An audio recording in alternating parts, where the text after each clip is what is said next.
Hey, what's up, everybody? Agamaster today, and you already know what build you're going to be seeing here today. This is my strongest Ironsinger build, the Ironsing King.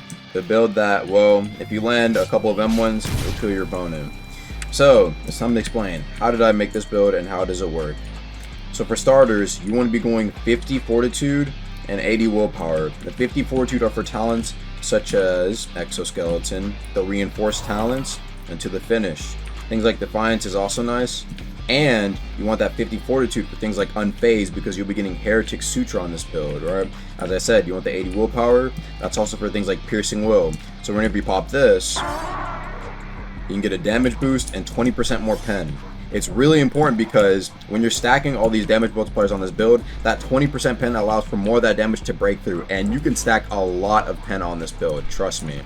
Now, continuing further with the mantras are also important, right? As you're progressing, you want to pick up Gaze, Exhaustion Strike, and whatnot, right?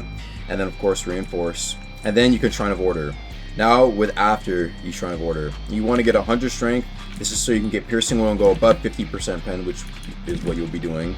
And then you want Collapse Lung. Collapse Lung makes it to where if you block break your opponent, they can't vent for 3 seconds. That way, because a lot of people, they tend to vent as soon as they get block broken, right? They try to like spam G. They'll just be standing there sometimes because, well, guess what? They don't realize that they can't vent. So you'll be able to get an extra M1 on your opponent, which is really, really nice. Then afterwards, you want to go pretty much 100 heavy, right? Of course, you want the as much heavy M1 damage as you can get. And then you want to go 40 Ironsing. And this is so you can get Metal Armament, right?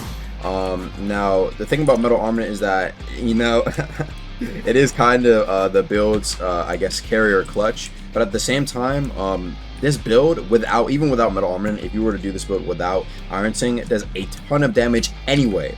Metal Armament just basically doubles the chances that you can get an M1 in, but even regardless, you're probably going to be doing, with the crazy slots, like 195 damage with all the damage multipliers. Now for the attributes, 2 Vitality, 4 Addition, and 6 Proficiency. Obviously you want as much proficiency as possible, so whenever you get like a 6-star pen or damage Petras, right now I have damage, and you have the rings like Akira's and Dawn Fist, it makes it go all the way to 53 damage alone, right? Petras is the main weapon you're going to be using with Detonation, because Detonation currently procs on Metal Armament. But even without it, you want Detonation because the damage is true damage, and it scales off of your M1 damage, kind of. It's not really affected by things like crazy slots or damage multipliers except Auto Scream. But I just like the true damage, and it doesn't count towards your multiplication cap, right? Now, as for the talents, you have all my strength talents right here, all my fortitude talents, oh, right there. And then you have all my agility talents, all my int talents, obviously none. Willpower, no charisma talents. You got my weapon talents, which with the weapon talents, you actually want every single weapon talent for Great Hammer, Great Axe, and Great Sword, because again, it's a crazy slots build. You're gonna be usually pulling out the axe, right, or the Great Sword, so that's what you're gonna be wanting. And then of course you have your elemental talents, which there aren't really any for you to use because you're so low Ironsing.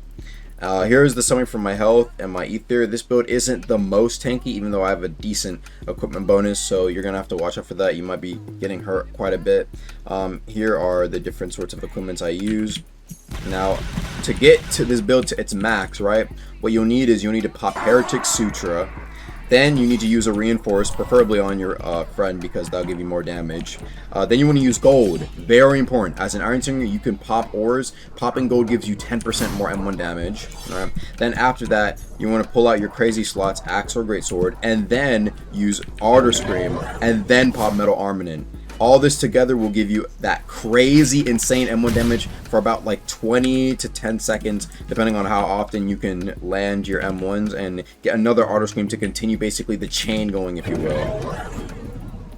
And even without your damage buffs such as Metal Armament or your Reinforcement ran out, you'll still have things such as Gold and the Auto Scream to rely on, right?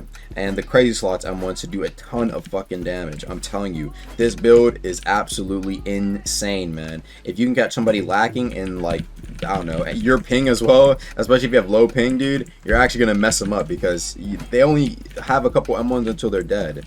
So that's why I love using this build. It's also decent for high ping because you just mess people up so quickly. Oops, I forgot about the Oath. The Oath, I went Dawnwalker just so I can get Radiant Dawn and Radiant Kick because they're, I guess, nice add-ons to how I play with heavy.